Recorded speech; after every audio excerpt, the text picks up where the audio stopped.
Alright, now hopefully you have seen that Veritasium video. I really like that Derek fellow. So the answer to the question, why does the Earth spin?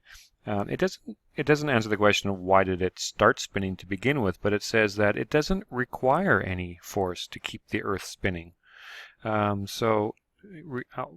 can I put this? Requires no force. The Earth is just going to keep spinning. How does this relate to Newton's first law? So Newton's first law is written down here. I'll just highlight it. An object at rest stays at rest, and an object in motion stays in motion with the same speed. We can say the Earth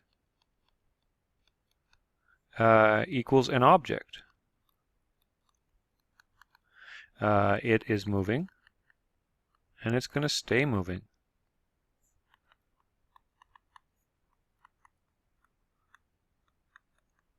Sorry for that messy. It is moving and will stay moving unless a force acts on it. And it would require a pretty big force to stop the Earth. All right, so we got a few questions here.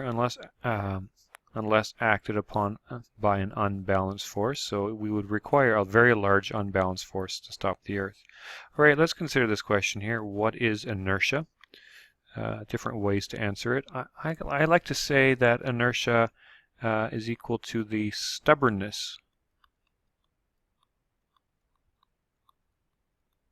of an object.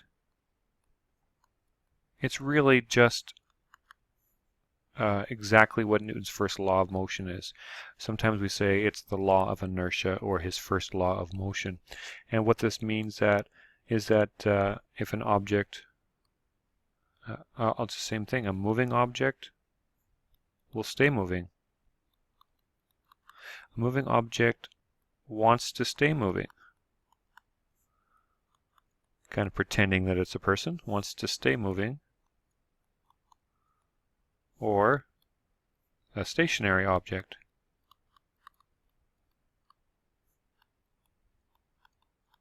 wants to stay at rest. How's that? What's the difference between inertia and mass? Well, I guess I would say that inertia equals a property of mass. What does that mean, property? How else could I say this? For example, a property of fire is that it gives off heat. Okay?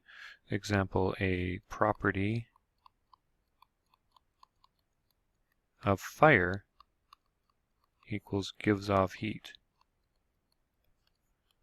So if an object has mass, if it has stuff, if it is indeed an object, it will have inertia.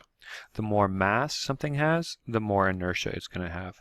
The more mass something has, the more stubborn it is in terms of it will want to stay moving if it's moving, or it will want to stay at rest unless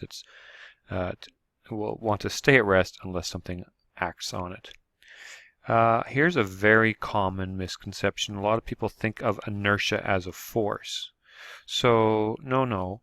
The answer is no. So a force, we'll talk more about this, is a push or a pull.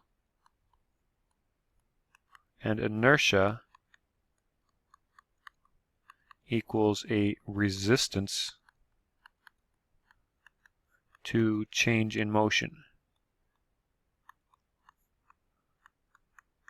If an object has inertia, then it requires a force to change its motion. I'll just write that out. So I just wrote here, if an object has mass, then it has inertia. Since it has inertia, it requires a force to change its motion. So force and inertia are kind of related, but the force is the push or pull.